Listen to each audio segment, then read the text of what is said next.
Саламатсыңарбы, балдар? Бүгүн силер менен фонетика бөлүмүндөгү кызыктуу темалардын бири болгон алфавит жана андагы тамгалардын аталышы, баш жана кичине тамгалар деген тема менен таанышабыз. Сабакка жагымдуу маанайда активдүү катышканга аракет кылабыз.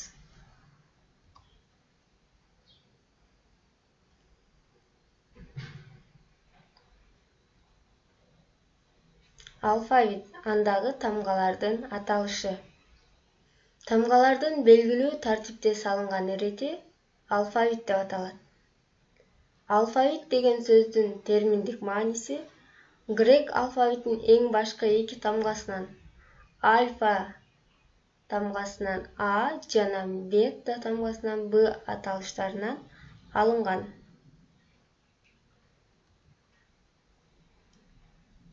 Кыргыз тилинде тамгалардын иреттүү жайгашуусу кыргыз алфавити деп аталат. Кыргыздар алфавиттин ар кандай түрлөрүнөн, мисалы араб, латын, орус пайдаланып келишкен. Бул жерде көргөнүңөрдөй эле кыргыз алфавити тамгалардын жазылышы жана алардын аттары, аталышы тууралуу маалымат турат. Жалпысынан кыргыз алфавитинде 36 тамга бар. Ар кандай сөздүктөр, тизмелер алфавит тартиби менен түзүлөт.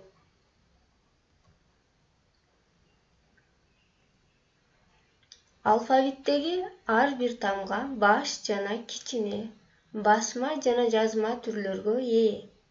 Булардын ичинен ы, ң тамгаларынын ажыратуу жана эскертүү белгилеринин гана баш тамгасы жок.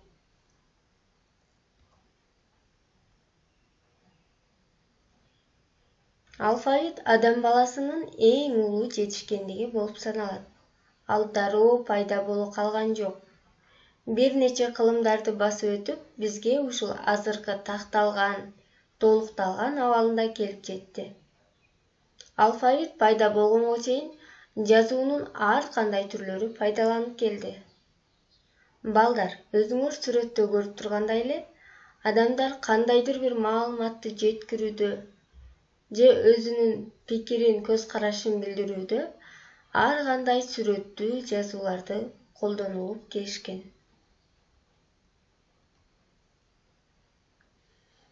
Баш жана кичине тамгалар. Балдар, бул жерде өзүңөр көрүп тургандай эле кыргыз алфавити. Ооба, өзүңөр байкагандай, бул жерде баш жана кичине тамгалары менен берилди. Кыргыз тилинде 36 тамга бар. Алфавиттеги тамгалар баш жана кичине тамгалар болуп, экиге бөлүнөт. Балдар, буга чейин силер кайсы учурда сөздөрдүн баш тамга менен жазыларын билесиңер, таанышып келгенсиңер. Бул текст менен таанышып, мындагы баш тамга менен жазылган сөздөргө маани беребиз. Алыкул Осмонов кыргыз адабиятындагы чебер котормочулардан.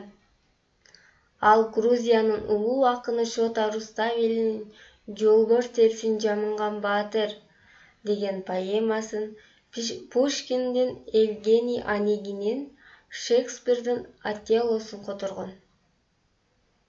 Демек, балдар, бул текстте адамдардын аттары, жердин аталышы, чыгармалардын аталышы баш тамгалар менен жазылып атат. Ошондой эле сүйлөм жаңыдан башталган учурда дагы баш тамга менен жазылды. Демек, эңчилүү зататогуштор жана жаңы сүйлөмдүн башталышы баш тамга менен жазылат деген жыйынтыкка келсек болот.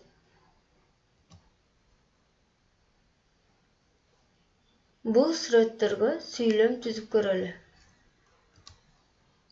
Аалы комуз чертти. Ооз комуз чертүүнү үйрөн.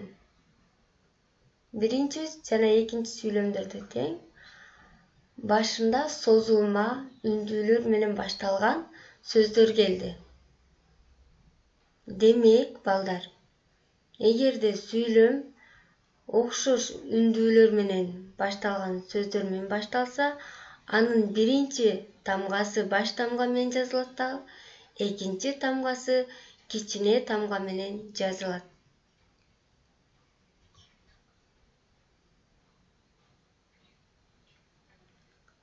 Сүйлөмдү толуктагыла. Биз жашайбыз. Демек, кайсыл жерде жашаганыңарды жазасыңар, шаарыңарды же айылыңарды. Үйүбүз көчөсүндө жайгашкан. Үйүңөрдүн жайгашкан көчөсүн жазасыңар.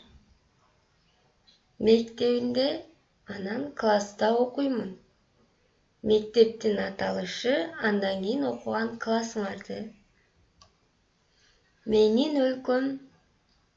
Демек, кайсы өлкөдө жашагандыгыбызды жазабыз. Балдар, бул сүйлөмдөрдү толуктап, жазып жиберебиз.